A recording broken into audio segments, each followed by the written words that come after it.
성화는 성령의 사역이십니다. 거룩한 영이신 그분께서 우리 가운데 임하셔서 거룩을 향한 욕구와 거룩을 향할 수 있는 힘과 능력을 베풀어 주셔야만 뭘 할 수 있냐면 우리는 성화에 다다라 나갈 수 있다라고 하는. 그래서 두 번째로 보면 다 같이 한번 읽어볼까요? 시작.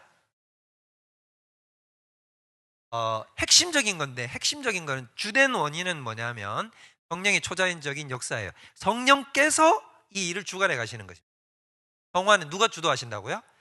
성령께서 주도해 가시고. 그런데 여기에 뭐가 필요하다? 우리 쪽에서의 의지와 협력이 필요하다는 것입니다. 자, 우리 지난 시간에 제가 누누이 처음부터 얘기했지만 우리가 이런 구원의 서정을 오로도토를 우리가 볼 때 이걸 볼 때 헷갈리는 지점이 뭐 때문이다? 전적으로 하나님이 하시다가 어느 순간에 뭐로 변한다? 인간의 의지와 인간의 능력을 요구한다는 거죠. 그 상황이 필요하다 그랬습니다. 그게 언제였습니까? 아니에요. 성화 아니에요. 성화는 당연히 그렇게 들어가는. 이게 언제였어요? 지난 시간에 배웠잖아요. 회심. 회심에 들어갈 때는 뭐가 필요하냐면 이때가 지금 대한 전환점이 일어나고 있는 타이밍이란 말이에요. 중생, 칭의 이런 건 전부 다 누가 하는 거예요? 그렇죠. 하나님의 전적인 100% 사역이란 말이에요. 그런데 회심을 들어가면 누가 거기에 개입이 해야 돼? 우리 쪽에서 이 개입이 일어나야 된단 말이에요. 우리 쪽에서 어떻게 의식적으로 일어나는 거니까 내가 의식적으로 어떻게 해야 돼요? 하나님을 찾고 받아들이고 그분에게 마음을 열고 나의 죄를 회개하고 그분께 도움을 구하는 자세로 나아가야 된단 말이죠. 그래야 뭐가 일어난다? 회심이 일어난단 말이에요. 이해되세요? 자, 이거 우리 배웠어요? 자, 처음 듣는다 표정 하면 안 돼요. 자, 회심은 하나님의 사역인 동시에 또 뭐도 필요하다? 인간의 의지와 노력이 개입이 돼야 된다는 겁니다. 그래서 이게 어디에서 일어나게 되는 것이냐? 이게 의식에서 일어나죠. 의식의 차원에서. 맞죠? 중생은 철저히 뭐였어요? 의식의 차원에서 일어나. 내가 인지할 수 없는데 어느 순간 어떻게 돼 있어요? 새 사람이 되어 있는 거죠. 이게 바로 뭐였냐면 이게 하나님의 전적인 사역에서 인간의 행동을 요구하는 시점, 이렇게 살짝 바뀌어 나가는, 컬러가 바뀌어 나가는 그 지점이 바로 뭐였다? 회심이었다는 겁니다. 오케이? 그 다음에 이 뒤에 성화가 오잖아요. 성화는 이게 본격적으로 작동하는 거예요. 이게 어려워요. 예. 성화가 어려운 이유는 뭐냐면 하나님이 하시고 내가 해야 되기 때문에. 이게 어렵단 말이죠. 이게 어렵기 때문에 이게 왜 어렵느냐? 그럼 도대체 얼마만큼 내가 하고 얼마만큼 하나님이 하시고 얼마만큼 감당하느냐? 그리고 내가 도대체 뭘 하면 되는가? 라는 부분이 너무나 헷갈리고 이걸 어떻게 해야 될지를 모르기 때문에 갖가지 설들이 난무하고 그러면 나는 잘못된 설들을 한번 따라가다가 세월을 낭비하고 이런 시간들을 너무 많이 겪게 되는 거죠. 그렇기 때문에 성화가 어려운 겁니다. 이걸 우리가 오늘 배워 나가야 된다.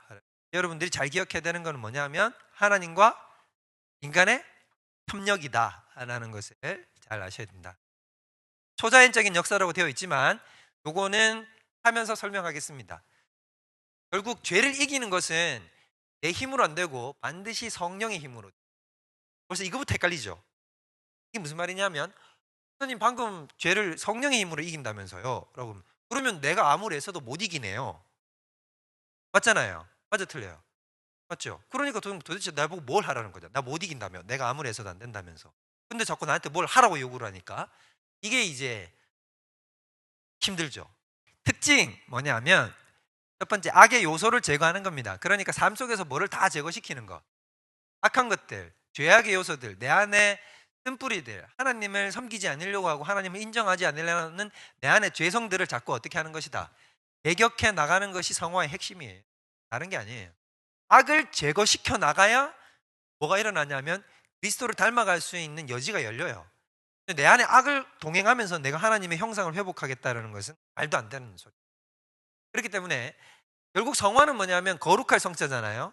디바인, 거룩한 성자. 그러면 거룩해져 가는 건데 거룩해져 가기 위해서는 일단은 소극적으로는 뭘 해야 되냐면 적극적인 게 아니라 소극적인 건 뭘 해야 되냐면 일단 죄악을 제거시켜야 돼. 죄악을 제거시키고 적극적인 건 뭐겠어요? 하나님을 닮기 위하여 내가 거룩하게 행할 수 있는 선을 적극적으로 행하는 거겠죠. 그래서 가장 전제되어야 되는 건 뭐냐면 성화의 핵심은 일단은 내 안에 있는 죄의 잔존 세력을 없애버리는 겁니다. 이게 핵심이에요. 자, 우리 여호수아 읽었죠? 자, 여러분 다 통독했잖아요. 여호수아 그때 딱 보면 어때요? 요단강 건너서 들어갔잖아요. 그럼 여호수아가 정복을 잘했습니까? 못했습니까? 못했죠? 가 아니에요. 잘했어요. 여호수아는 사실 거의 100점 만점이면 99점, 거의 완벽에 가깝게 했어요. 근데 여호수아가 가나안 땅을 싹 다 정복했나요? 아니죠. 그래서 여러분은 아마 못했다는 생각이 드실 것 같은데, 그거는 여호수아에 게을러서, 여호수아가 불순종해서 그런 게 아니고, 여호수아가 어떤 게 아니냐면 하나님의 뜻이에요. 하나님의 뜻. 그래서 여러분들이 여호수아서를 잘 보면 뭐라고 나옵니까? 하나님이 왜 거기에 부족들을 남겨놨다고? 전쟁을 알지 못하는 세대들로 하여금 전쟁을 알게 하려고 라고 되어 있거든. 이게 무슨 말이냐면 여호수아 다음 세대들도 뭐가 필요합니까? 하나님을 의지해서 하나님과 함께 행하여 세상을 이기는 것을 체험해 봐야 되잖아요. 그런데 싹 다 깡그리 정복되면 그 일을 행해 볼 수 없잖아요. 그게 여호수아 끝말미, 그 다음에 사사기 초반부에 그 얘기 다 나와요. 전쟁을 알지 못하는 세대들을 위하여 전쟁을 알게 하시려고 하나님이 남겨진 부족들을 어떻게 했다? 그들이 다 몰아내지 못했다라는 거죠. 그럼 여호수아는 어떻게 했냐면 가나안 땅의 대부분을 점령한 거죠. 그러면 여호수아는 가나안 세력들을 이겼습니까? 졌습니까? 여호수아는 가나안 세력들을 이겼어요. 이겼는데 뭐가 남아있다? 단전하는 세력이 남아있죠. 이 상태가 정확하게 누구를 지칭하는 거냐면 우리의 상태. 오케이? 그러니까 여러분들이 뭐라고 생각하면 되냐면 지금 우리의 현 상태는 가나안 땅을 이미 점령을 했지만 뭐가 남아있다? 단전하는 죄의 세력들이 블레셋도 남아있고 아직 예루살렘에는 여부스 애들이 있고 이 기브아 백성들이 있고 이런 것들을 여러분들 보는 거예요. 오케이? 자, 옆에는 모압도 있고 암몬도 있고 이런 상태인 거예요. 자, 여호수아가 딱 누구의 예표냐면 예수님의 예표잖아요. 이름이 똑같죠? 예수님이 우리를 구원을 어떻게 하셨습니까? 완성하셨거든요. 완성했다는 얘기는 승리했다는 거죠. 다 차지했잖아요. 이미 완성했단 말이에요. 그런데 뭐가 있어요? 아직이 남아있죠. 아직 완성되지 않은 지점. 이게 딱 뭘 보여주는 거냐면 여호수아가 요단강 건너가지고 싹 정령을 해가지고 이미 완성을 지켜놨지만 뭐가 남아있다? 아직이 남아있는 거예요. 오케이? 자, 그렇게 돼서 그러면 하나님이 왜 아직을 남겨놨을까? 우리 안에 있는 죄의 세력을 싹 다 몰아내면 되는데. 자, 방금 얘기했잖아요. 자, 여기 가나안 땅이 있으면 이거 싹 다 이렇게 하나님이 없애버리면 되잖아요. 근데 하나님이 왜 뜨문뜨문 이렇게 남겨놓냐고. 전쟁을 알지 못하는 세대로 하여금 전쟁을 알게 하기 위해서 하나님을 의지해서 이기는 경험들을 해서 하나님과 이런 하나님을 경험하는 것을 갖기 위해서 이렇게 필요했다 그러잖아요. 그러면 하나님이 우리 삶 속에 죄의 세력을 여전히 남겨두시는 이유는 하나님의 능력이 부족해서 그런 것이 아니라 우리가 어떻게 하기를 원하실까요? 그렇죠. 하나님을 의지하여 죄를 이겨나감을 통해서 하나님을 더 깊이 알고 그분과의 유착관계가 더 공고해지시기를 원하기 때문인 겁니다. 이해되세요? 자, 이렇기 때문에 이게 하나님의 궁극적 목적이 바로 여기 있는 거예요. 자, 잘 생각해 보면 하나님이 아담에게 원했던 게 바로 이거예요. 아담이 죄를 안 저질렀을 때, 그러니까 누구를 물리칠 때, 선악과 다 먹어 할 때 선악과를 어떻게 할 수 있을까? 물리치면 꺼져. 나는 누구만 따를 거야? 나는 하나님만 따를 거야. 야, 이 사탄아, 뱀술 담가버리기 전에 꺼져. 이렇게 얘기해서 보내버리고 나면 이렇게 하나님 의지해서 이렇게 보내버리면 그러면서 내가 자꾸 어떻게 되는 겁니까? 하나님의 뜻에 따라서 성숙해져 가는 거죠. 하나님은 이걸 원하셨거든요. 아담에게 이걸 원하고 또 만약에 하나님이 승리하는 아담을 봤다면 뭐 사탄을 바로 징계하지 않고 계속 뭔가 이렇게 조금 해서 그래도 계속 이겨나가는 그런 삶을 통해서 거룩을 향해서 더 전진해 나가는 이런 것들을 하나님이 원하시죠. 우리도 대적을 통해서 더 성숙하잖아요. 바로 하나님이 지금 우리에게 원하는 그림을 바로 여기서 성취하시는 거예요. 우리는 어떻게 됐냐면 죄책과 죄의 오염에서 제거되고 신분적으로는 우리는 아담보다 더 앞서간 거거든요. 아담은 거룩의 적극적 플러스 단계까지는 못 들어갔잖아요. 맞죠? 제로였는데 마이너스 떨어졌으니까. 근데 우리는 지금 어디에 있어요? 마이너스에 제로에 플러스예요. 우리는 플러스에 와 있는 거예요. 우리는 제로에 있는 거 아니에요. 제가 왜 이렇게 얘기하냐면 여기서 배운 분들이 어디 나가가지고 지금 우리 제로다라고 성 목사님이 얘기했다고 아닌데 그래갖고 내가 지금 그러면 안 돼. 자, 그러니까 지금 우리 상태는 뭐예요? 자, 제가 맨날 얘기하죠. 플러스 0.1. 왜냐하면 우리는 여기 있어요. 여기. 오케이? 여기 있어요. 여기가 아니에요. 여기 아닙니다. 여기도 아닌, 여기 아니고. 그래서 우리를 뭐라고 부른다? 죄인이다, 의인이다. 의인이라고요. 의인이라고. 우린 거룩한 자라고. 너희는 왕 같은 제사장이야. 거룩한 하나님의 백성이다. 이미 우리는 어떻게 됐겠다? 신분이 거룩으로 왔다고요. 그럼 여기에서 이제 우리는 어떻게 해야 된다? 신분이 그렇게 변화됐으니까 그걸 증명해야 되는 거예요. 내 신분이 변화된 것을 어떻게 하냐면 내 삶 속에서 실천하고 실현시키는 과정이 필요해. 그러면 실천과 실현을 위해서는 뭐가 필요하냐면 대적이 필요한 거예요. 대적이 바로 뭐다? 단전하는 죄. 그래서 하나님이 어떻게 했냐면 완전히 죄가 나를 장악하지 못하도록 십자가를 통해서 힘을 꺾었는데 허리를 꺾어가지고 어떻게 했냐면 우리한테 던져준 거란 말이야. 수민아, 이제 어떻게 해봐라. 한번 데리고 놀아봐라. 아! 물론 그렇게 쉽지는 않죠. 내가 아직 레벨 1이니까. 그래서 야 하면 이제 까불고 있는 허리가 꺾였지만 사탄이 나를 툭 칠 수도 있겠죠. 그러면 하나님 안 돼요. 자, 이렇게 해봐. 다시 해봐. 이래가지고 어떻게 하냐면 나도 힘도 기르고 덩치도 커지고 기술도 발전해가지고 장비도 새로 해가지고 레벨업 해가지고 점점 공방하고 막 이렇게 다 공격 업그레이드, 방어 업그레이드. 그래서 요셉 벌써 다가오지, 그지? 이렇게 팍 올라가는 거야. 그래가지고 어떻게 되냐면 이제 완숙한 경지에 올라가는 거. 이게 성화라고요. 오케이? 알겠죠? 자, 그렇게 돼서 어떻게 되냐면 그러면 칭의는 뭐냐? 법적 신분을 변화시킨 거죠. 법적 신분이라는 게 뭐냐면 나 죄의 요소가 아직까지 내 안에 있음에도 불구하고 법적으로 내가 뭐다 이제 이미 의인이다 죄인이다. 의인 땅땅땅 때려버렸단 말이지. 이걸 칭의. 그러면 성화는 정말로 이렇게 된 걸 어떻게 한다? 내부의 심령의 상태를 실제적으로 변화시키는 거예요. 정말로 의인으로 만들어가는 거죠. 그렇죠? 그래서 칭의는 죄책에서 벗어나죠. 아까 제가 얘기했죠. 죄책. 아까 초반에 썼잖아요. 죄책과 죄오염. 죄의 책임에서 아담에서 물려받은 죄의 책임에서 우리는 해방되죠. 그런데 성화로 죄의 오염에서 벗어나는 거예요. 이제 우리는. 물론 죄의 오염도 하나님이 다 없앴다 안 없앴다? 없앴다. 그러나 죄성으로 말미암아 내 안에 역사하는 그 죄의 오염들을 자꾸 벗겨나가는 과정들이 필요하다. 지정의로 이루어진 전인격에 영향을 미친다. 지정의. 그래서 지성과 감정과 의지에 따라 있는, 그래서 전반적인 내 삶의 모든 영역 속에서 필요한 것이 성화의 삶이라는. 내 지성만 바뀌는 것, 내 감정만 획기적으로 변화되어서 막 은혜 받아서 펄펄 뛰는 게 아니라 의지와 행동과 모든 것들, 내 삶의 모든 전반적 영역이 예수 그리스도를 닮은 사람으로서 변해가는 과정이 성화예요. 그 다음 뭡니까? 어떻게 되는 것? 한평생 지속돼요. 끝이 또 없다. 물론 이 세상이 끝나면 끝나는 거죠. 자, 이 세상 사는 동안에는 끝이 없어요. 끝이 없어요. 사계절이 반복, 추위와 더위가 반복되고 그 삶 속에는 성화는 계속해서 일어납니다. 성화의 완성은 있다 없다. 이 세상에서 없어요. 성화의 완성은 이 세상에 없습니다. 완성된 사람도 없고. 그래서 우리는 계속해서 어떻게 하냐면 내 삶 속에 일어나는 모든 죄의 욕구와 죄성과 바깥에서 들어오는 모든 악의 유혹들을 물리쳐가는 과정, 그를 통해서 예수님의 장사한 분량까지 닮아가는 과정이 성화. 완성은 무엇으로 이루어지겠습니까? 죽음과 부활. 개인적으로 여러분이 개개인적으로 성화가 완성되는 것은 언제 완성되냐면 여러분이 죽으면 바로 죽으면 여러분이 죽잖아요. 그러면 여러분이 이 땅에 살았던 성품이 어떻든지 간에 상관없이 들어가는 순간 여러분은 완숙한 경지에 올라가 버립니다. 하나님이 원하는 그 경지에 바로 올라가요. 빨리 갔으면 좋겠어요? 그 말이 진심이시길. 그러면은 사람들마다 격차가 있겠죠. 성화에도 격차가 있을 것 아닙니까? 자, 어떤 사람은 이게 뭐 완성의 단계라고 한다면 어떤 사람은 이쯤에 와 있는 사람이 있을 거고 개인은 어떤 사람은 이쯤, 어떤 사람은 거의 완숙한 경지에 도달을 한 사람이 있을 거 아니에요. 100% 완성은 못 돼도 예를 들자면 잘 생각해 보세요. 100%안 된다는 얘기지. 그럼 100%안 된다는 얘기는 몇 %까지 갈 수 있다?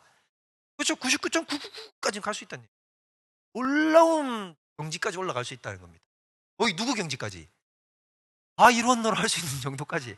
예수님 닮은 경지까지 거의 갈 수 있어요.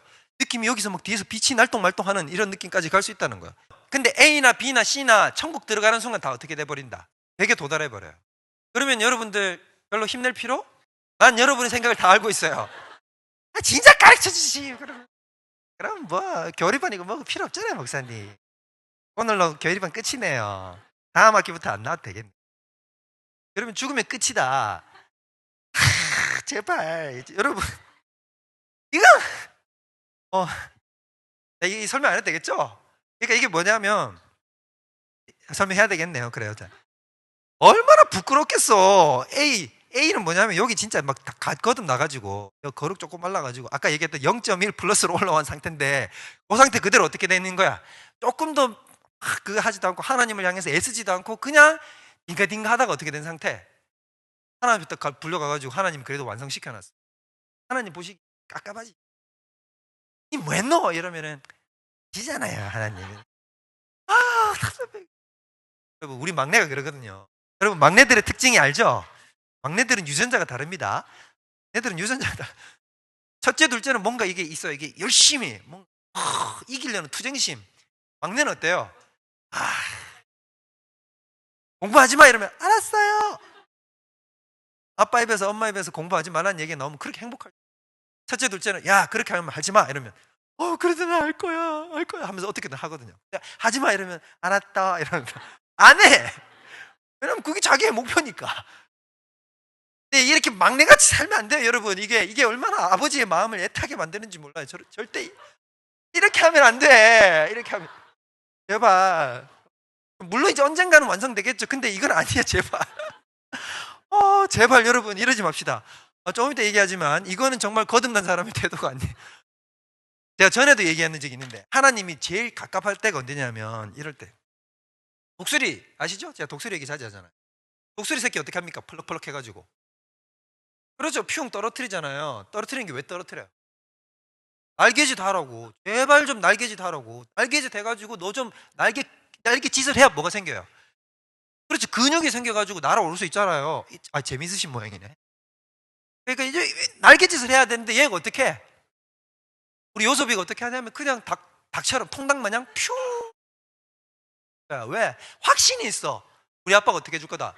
그렇지. 구해줄 거다. 그러면 아버지가 저 위에서 보다가 진짜 쟤 답답 죽겠네. 퓨 내려가지고 또 어떻게 할까요? 또 터뜨려. 그러면 얘는 또 신나 이제. 또 내려간다. 통닭 같은 인생 제발 살지 마.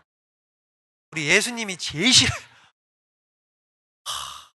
그게 성경에 비유가 나와요.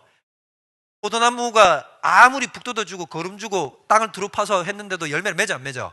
안 맺으니까 하나님이 그러죠. 이거 파서 찍어내서 버리자 이러니까 예수님이 뭐라 그래요? 그러지 말고 포도지기가 한 해만 내가 더 거름주고 더 잡초제하고 내가 더 하리니 그때 열매 맺지 않거든. 그때 찍어서. 근데 만약에 여러분들 진짜 계속 통닭처럼 떨어지면 하나님이 어떻게 할까? 얘는 가망이 없다. 야 그냥 천국 데리고 가서 완성시키자. 그대로 떨어져요. 떨어져. 물론 그러진 않았겠지. 근데 제발 좀 여러분 하나님 앞에서 그러면 안 됩니다. 하나님이 정말 너무 힘들어하세요. 다이너처럼 떨어지면 안 돼. 제발. 그나마 이렇게 가야 돼. 애를 써야 되고 더 할 수 있으면 최대치 애를 쓰는 거예요. 이게 나중에 여러분 뭐냐면 결국 이게 천국 가서 상급 차이가 여기서 나는 거예요. 100% 완성은 나중에 누가 시키냐면 하나님이 다 완성시킵니다. 하나님이 다 완성시켜요. 근데 각자가 걸어간 만큼 하나님이 상급을 뭘로 주냐면 성화의 상급이 결국 따지고 보면 여기서는 아까 하나님이 인간에게 뭔가 행동을 요구한다 그랬잖아요. 노력을 요구하죠. 그러면 노력을 요구해가지고 그걸 한 만큼 하나님 뭘로 우리에게 돌려주냐면 상급으로. 어차피 완성될 거였지만 하나님이 그 일을 행함을 통해서 하나님이 상급 주시는 거예요. 그러니까 여러분 최대의 열심을 내야 돼요. 더 보여드릴게요. 자, 그러면 중생의 출생이라면 성화는 뭐다? 성장이에요. 이것도 조금 이따 더 자세히 설명할 건데 중생이 출생을 했어요. 새로 태어난 거죠. 키가 맺혔으면 걔는 어떻게 해야 돼? 자라나야 돼요. 출생해서 자라나고 더 성숙한 단계로 들어가야 되는 거죠. 당연한 것이다. 만약에 안 된다고 한다면 제가 전에도 얘기했지만 뭐가 안 된 거다? 중생이 아예 안 된 거다는 거죠. 자, 성화가 시작이 안 된다. 조금이라도 그 사람의 삶 가운데 성화가 스타트가 없다라는 얘기는 결국 뭐냐면 이 사람이 출발 자체를 안 했다는 얘기예요. 나중에 보겠지만 우리는 지금 중생과 회심 칭의를 피로에서 구분해서 이렇게 떼어놓아서 이해를 하고 있지만 이건 왜 그런 거냐면 사람 몸이라고 생각하면 돼요. 자, 여러분의 머리와 목의 정확한 경계가 어딥니까? 자, 짚어봐요. 자, 자기 손으로 목과 머리의 정확한 경계가 어딥니까? 자, 짚은 사람들 다 거짓말쟁이입니다. 자, 목과 머리를 정확하게 딱 가려서 여기서부터는 목이고 여기서부터는 1mm만 올라가면 그거다. 이런 게 있어요, 없어요?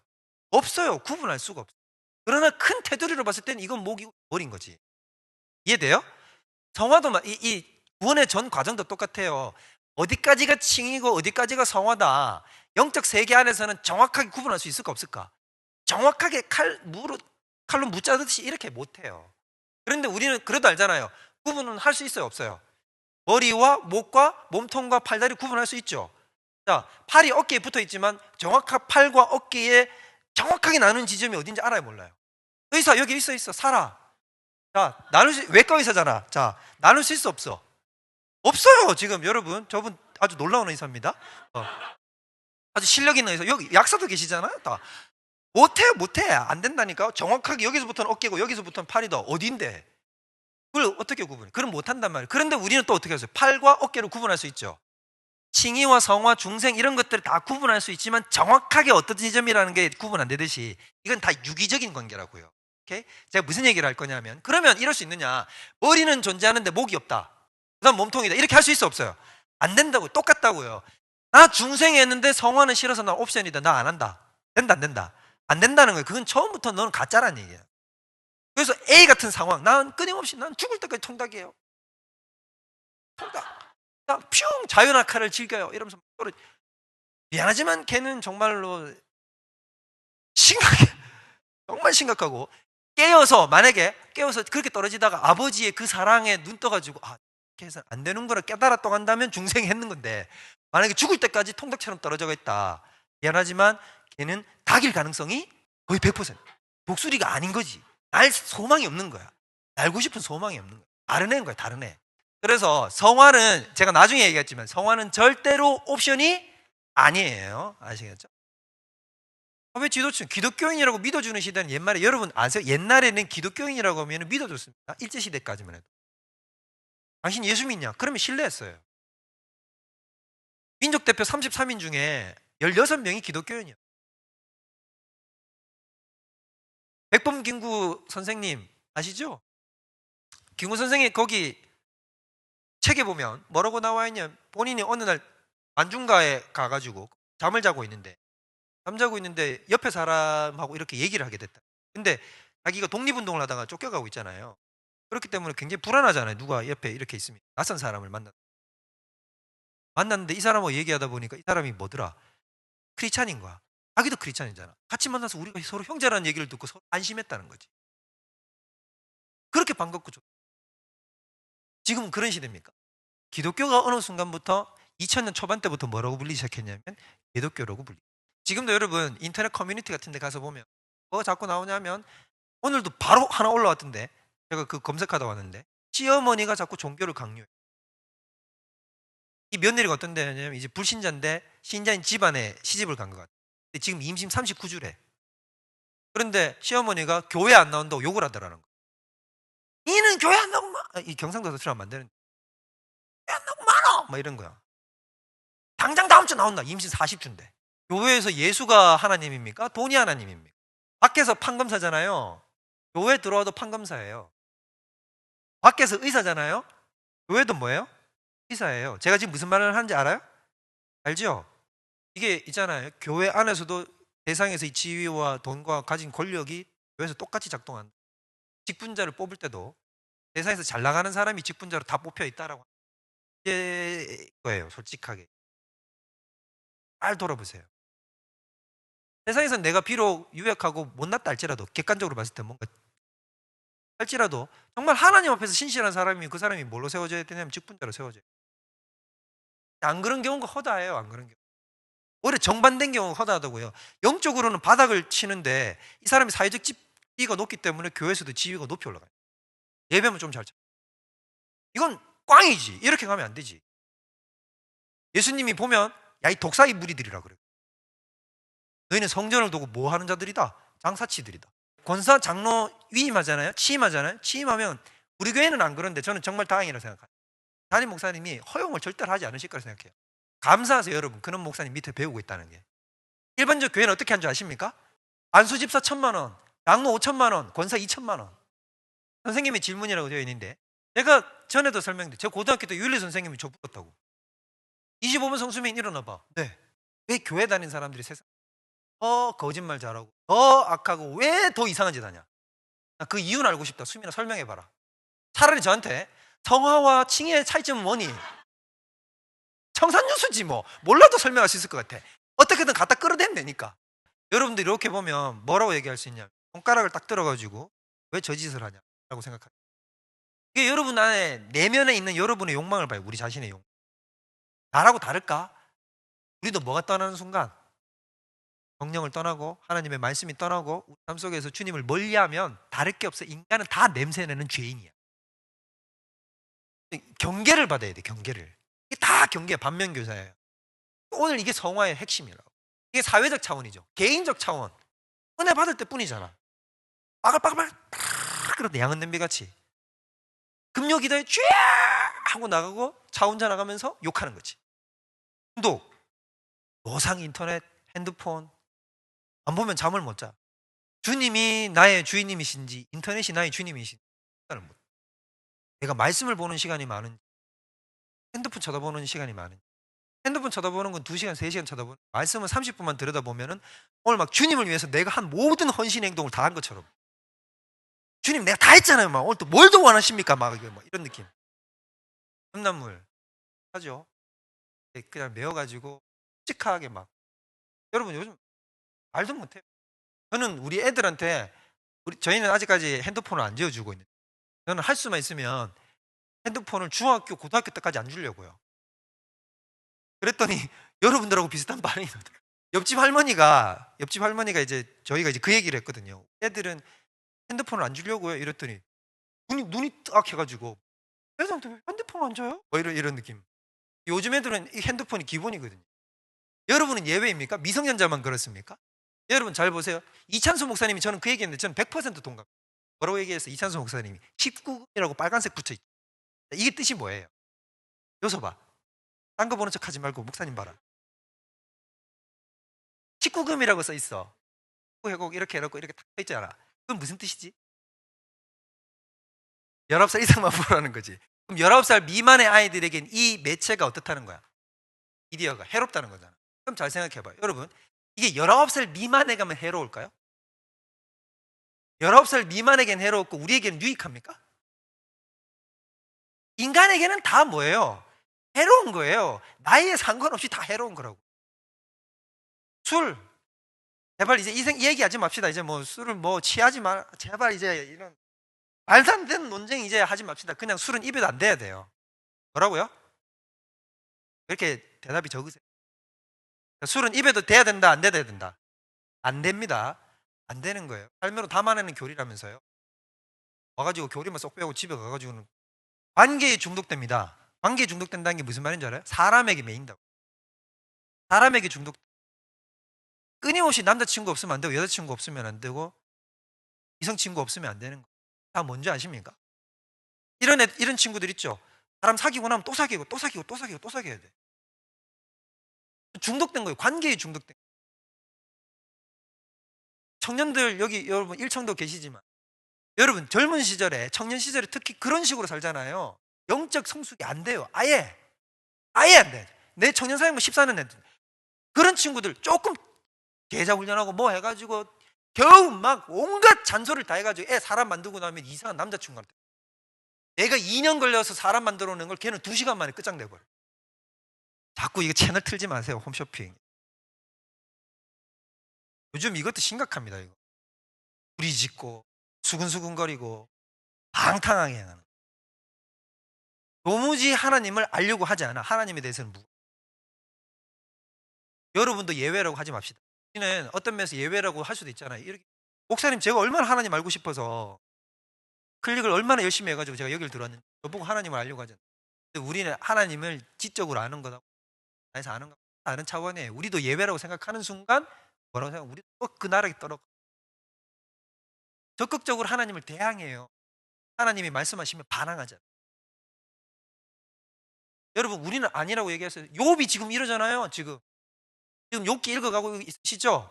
욥기 보니까 이제 어때요? 욥기 지난주에 본문은 뭐라고 그랬어요? 욥이 이제 할 수만 있으면 하나님하고 나하고 재판석에 같은 피고석으로 딱 서자.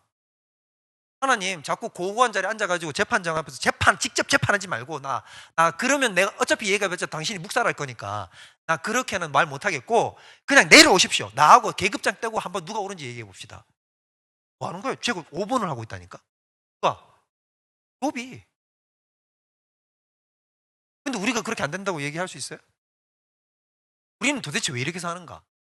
왜 우리는 그리스도인으로서 왜 빛과 소금의 사명을 감당하지 못할까? 왜 우리는 반복해서 죄악을 저지르며 그리스도인답지 않은 삶을 살아갈까? 도대체 근본적인 원인은 뭔가? 여러분은 이런 고민 안 해보셨어요? 저는 제 인생의 고민이 이거예요.